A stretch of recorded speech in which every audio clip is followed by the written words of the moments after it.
I'm going to talk about Ukraine's superpowers, and I see these as faith, hope, and love. I am really honored to be here with you today, blessed by your presence. I feel very much at home here, being raised a Ukrainian Canadian, raised by women like you, some women actually here. So it feels like coming home. So it's very truly warm to be in your presence. Women play a very important role in Ukraine as well. And so as such, I picked faith, hope, and love because these are feminine superpowers. And so I'd like to talk about them through that lens. Hope is in everyone who has had to move because they didn't want to live in the occupied areas or they're being evacuated. Hope is moving to a new area and starting over, and the whole community welcomes you. So you have at least 5 million people who have been internally displaced and 6 million who have left Ukraine. Significant. So Ukraine itself is also being completely reimagined and reformulated in terms of its communities. But I see that as hope. I also meet, on one of the first trips I did was I went to Bucha, which on the full-scale invasion, it's one of the places like Irpin that faced severe atrocities and war crimes. And when I went there, I met a deputy mayor, and she was quite young. To me, everyone looks young. But anyways, and wondering, she told me she was studying in Europe.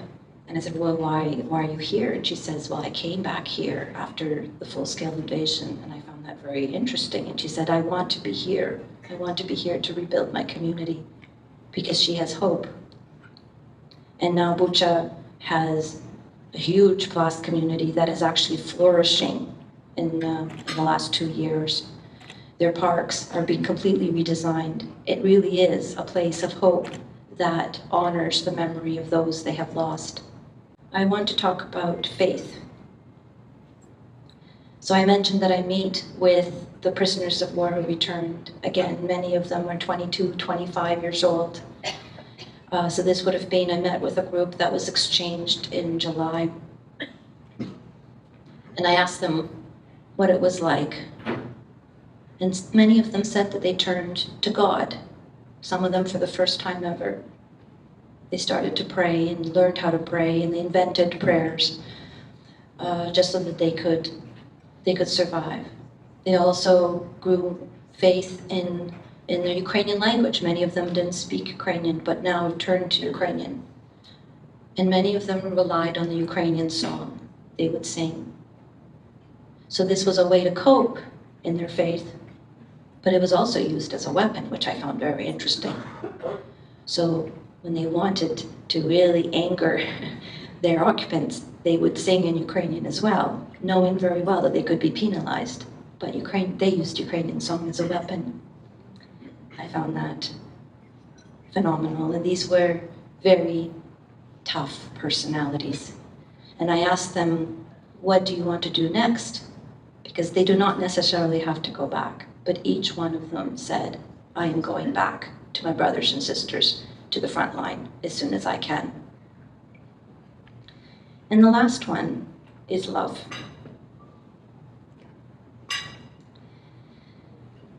Love is very critical. My favorite thing is to meet with students. They ask the toughest questions, and they're doing remarkable things. I'm impressed with how many are active. And there's one student that I met in Dnipro, again, would have been about 20, 21 years old.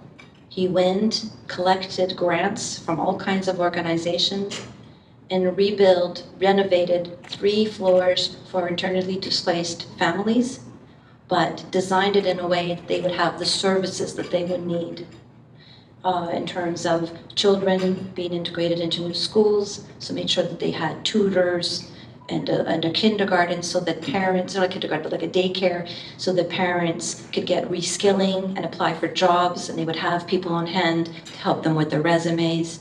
So really client-centered service. This is a 21-year-old designing this. So to me, that's love. That's love for your community. That's love for your people. What more could we imagine than that?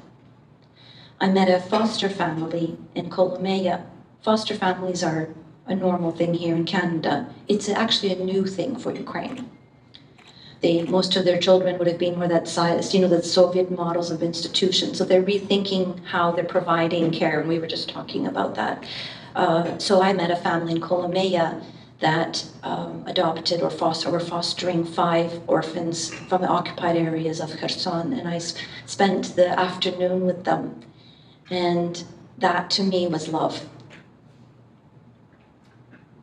And there are many initiatives like that I could describe from Lviv, Ivano-Frankivsk, Poltava, Kyiv. The rehabilitation centers for vets, this is another whole area that requires a lot of love and care, where all of us could work together to help. And why? Because we're going to see that social service, social cohesion are issues that are going to be so very pronounced, because they're already pronounced. We're already seeing that. We're already seeing all of the amputees, many men and women walking with 1 or 2 or 3 limbs missing, because there's no helicopter to come pick them up when they're wounded. They could lie there with tourniquets on for hours before they're seen with proper medical care. And so the whole society now is thinking about, how do you reintegrate people? How do you make societies and more accessible to people? I wanted to speak about women, because women are carrying a very big, heavy weight. They're the unpaid caregivers of I say mostly men, but it could be, many women as well, but they're the unpaid caregivers of men and women coming back. They're the ones that are largely the ones who are displaced in new parts of Ukraine and having to care for their children, find jobs, reskill. Once they've lost their spouse, they now have to find employment. And in a society where many of the areas are quite traditional, this is a big shift. Now, Canada does a lot to support, but it's a huge transformation. Women are now being trained on heavy machinery, for example, driving buses. For Ukraine, that's a big transformation, but it's happening. It's happening by the women. And I'm very lucky to not just be representing Canada, but to be meeting so many interesting, fascinating people in Ukraine. I do want to thank you very much again for your attention and for your very, very warm welcome. I have really enjoyed meeting you. It's such a pleasure to be here. Slava Ukraini.